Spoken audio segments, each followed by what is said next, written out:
परिचय। स्वादिष्ट है। ये भोजन बहुत स्वादिष्ट है। सिमरन, क्या तुम जानती हो, जब यह भोजन हमारे शरीर के भीतर जाता है तो इस भोजन का क्या होता है? नहीं, लेकिन मैं जानना चाहती हूँ। हाँ, बिल्कुल।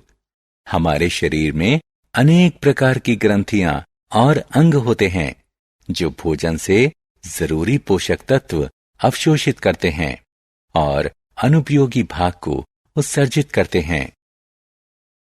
ये तो बहुत रोचक लगता है। क्या तुम पाचन तंत्र के बारे में और जानना चाहती हो? हाँ, जरूर।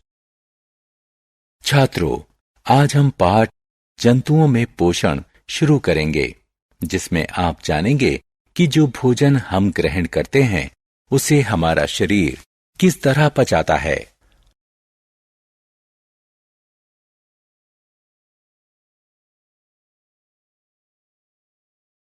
उद्देश्य। इस पाठ के अंत में आप निम्न करने में सक्षम हो जाएंगे: पाचन तंत्र को परिभाषित करना, आहार नाल के अंगों को परिभाषित करना, यह जानना कि आहार नाल के विभिन्न अंगों में पाचन क्रिया किस प्रकार होती है, घास खाने वाले जंतुओं में पाचन क्रिया की व्याख्या करना, अमीबा में आहार ग्रहण करने और पाचन के बारे में जानना।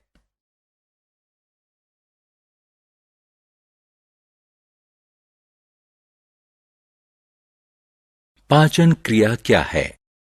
हम सभी जानते हैं कि भोजन जटिल तत्वों से बना होता है, जिसमें कार्बोहाइड्रेट, वसा और प्रोटीन शामिल है। हम इन तत्वों का इस्तेमाल इस तरह से करते हैं कि ये साधारण तत्वों में टूट जाते हैं। भोजन के जटिल अवयवों का साधारण पदार्थों में टूट जाने की क्रिया पाचन कहलाती है। आइए अब हम मनुष्य में पाचन क्रिया का अध्ययन करें। आहार नाल। आप ये जानने के लिए उत्सुक होंगे कि हमारे शरीर के भीतर भोजन आहार नाल से होकर गुजरता है, जिसे हम सामान्य रूप से पाचन क्षेत्र कह सकते हैं। इसमें मुख गुहिका, भोजन नलिका या ग्रास नली, आमाशय, छोटी आंत, बड़ी आंत और मल द्वार होते हैं। आइए अब हम जानें कि पाचन क्षेत्र के विभिन्न अंगों में भोजन के साथ क्या-क्या होता है।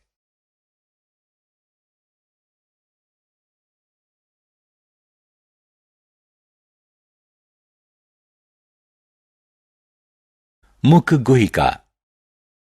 भोजन दो प्रकार से टूटता है: यांत्रिक पाचन और रासायनिक पाचन। जब हम भोजन को अपने दांतों से चबाते हैं तो भोजन टूटता है, जिसे यांत्रिक पाचन कहा जाता है। भोजन का रासायनिक रूप से शरीर के अवशोषित करने लायक अणुओं में टूटने को रासायनिक पाचन कहा जाता है। दोनों प्रकार का पाचन मुंह में होता है। यांत्रिक पाचन के रूप में भोजन हमारे मुंह में छोटे छोटे टुकड़ों में टूटता है और हमारे मुंह में लार ग्रंथियों द्वारा निर्मित लार स्टार्च को शर्करा में बदलती है। भोजन के शरीर के भीतर जाने की यह प्रक्रिया अंतर्ग्रहण कहलाती है। ग्रास नली। जब हम भोजन खाते हैं तो यह मुलायम हो जाता है, जिसे हमारी जिह्वा द्वारा ग्रास नली में धकेल दिया जाता है। ग्रास नली लंबी ट्यूब जैसी होती है जो गर्दन से सीने तक होती है। इन्हीं भित्तियों के हिलने से भोजन आमाशय में पहुंच जाता है।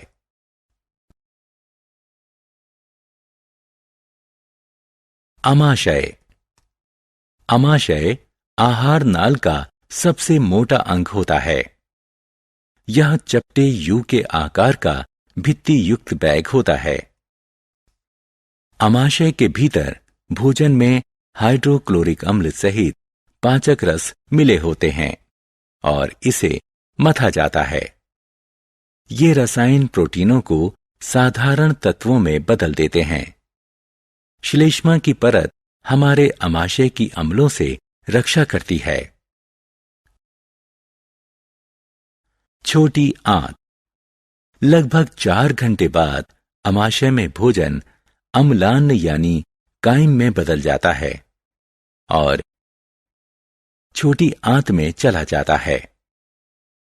छोटी आंत हमारे पाचन तंत्र का सबसे लंबा अंग है।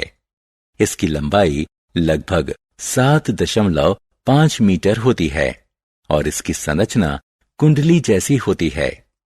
इसमें भोजन के अधिकांश पोषक तत्व अवशोषित होते हैं।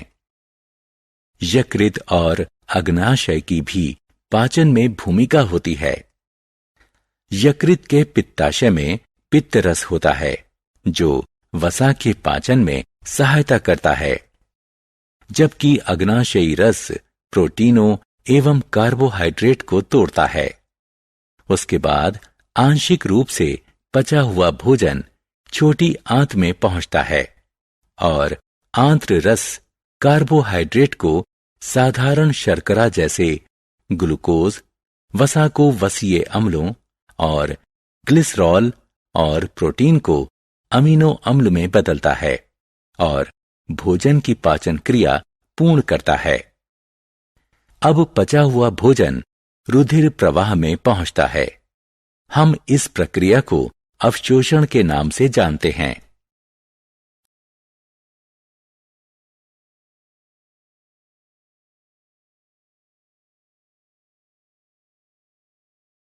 छोटी आंत में अवशोषण। छोटी आंत की भीतरी परत पर छोटी उंगलियों जैसी आकृतियां रसांकुर कहलाती हैं। क्या आप इस रोचक अंग के बारे में जानते हैं? ये पचे हुए भोजन के अवशोषण के लिए सतह क्षेत्र को विस्तारित करते हैं। उसके बाद अवशोषित तत्वों को रुधिर वाहिकाओं द्वारा शरीर के विभिन्न अंगों में पहुंचाया जाता है, जहां उनका उपयोग प्रोटीन जैसे जटिल तत्वों के निर्माण के लिए किया जाता है। इसे समावेशन कहा जाता है।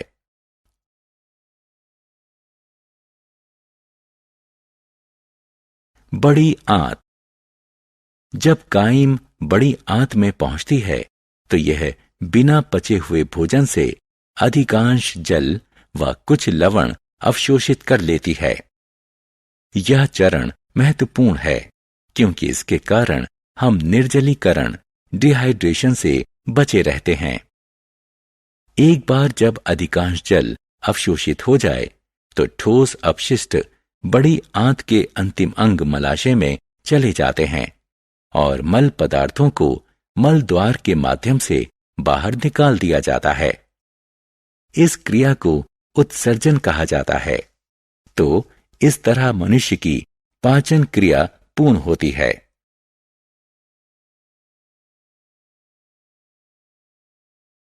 जुगाली। क्या आपने कभी गाय को चबाते हुए देखा है?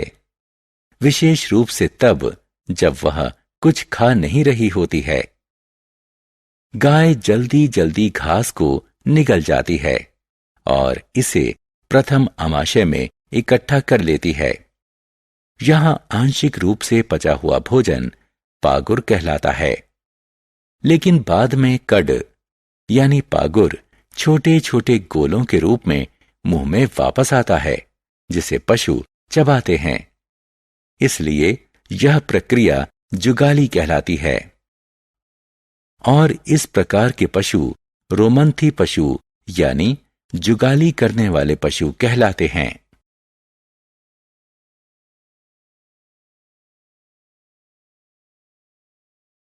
अमीबा में पाचन क्रिया। आपको जानकर आश्चर्य होगा कि कुछ निश्चित प्रकार के जीव होते हैं जिनमें ना तो मुंह होता है और न ही पाचन तंत्र। इसके बावजूद वो भोजन पचाते हैं। अमीबा ऐसा ही जीव है जो तालाबों में पाया जाता है। यह एक कोशिकीय जीव होता है और आप इसे बिना सूक्ष्मदर्शी के नहीं देख सकते। इसमें कोशिका झिल्ली, एक गोल नाभिक और इसके कोशिका द्रव्य में रिक्तिका होती है। यह पदाभ या आभासी पाद कहलाने वाली उंगलियों जैसी आकृतियों को धकेलकर अपना आकार व स्थिति निरंतर बदलता रहता है और अपने भोजन के लिए कुछ सूक्ष्म जीवों को पकड़ता है। भोजन एक आहार रिक्तिका में पकड़ लिया जाता है और पाचक रस भोजन को साधारण तत्वों में बदलने के लिए कार्य करते हैं। अंततः अपचित आहार रिक्तिका द्वारा बाहर निकाल दिया जाता है। अतः आप कह सकते हैं कि सभी जंतुओं में लगभग समान पाचन क्रिया होती है। सारांश। आइए हमने जो कुछ सीखा है उसे संक्षेप में दोहराएं। भोजन के जटिल अवयवों का साधारण तत्वों में टूटने की क्रिया पाचन कहलाती है। आहार नाल में मुख गुहिका, भोजन नली या ग्रास नली, अमाशय, छोटी आंत, बड़ी आंत एवं मल द्वार होता है। कार्बोहाइड्रेट जैसे कि स्टार्च का पाचन मुख गुहिका से ही शुरू हो जाता है। प्रोटीन का पाचन अमाशय में शुरू होता है। छोटी आंत में भोजन के सभी अवयवों का पाचन यकृत से स्रावित होने वाले पित्त रस, अग्नाशय से स्रावित होने वाले अग्नाशयी रस और आंतरिक भित्ति से स्रावित होने वाले पाचक रस के द्वारा पूर्ण किया जाता है।